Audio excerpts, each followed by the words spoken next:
So installing this aluminum mini blind from Menards. These are better than vinyl ones. One of the tricks to installing these nicely is to have your anchors extending out. So in my case, you see how this tab is past the wall.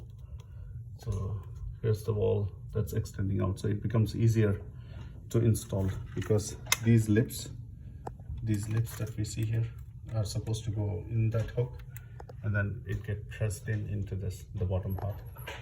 So this is the best way. This makes it really easy. If these anchors are extended back like I have in that case, that becomes a little bit difficult. So in this wall I have them sitting underneath inside that, so you will have to bend those tabs.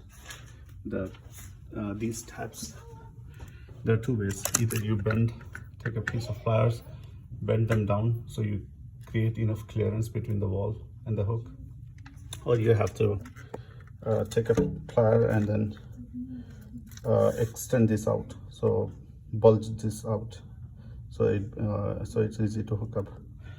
But the best recommended way is to have them extending from the wall.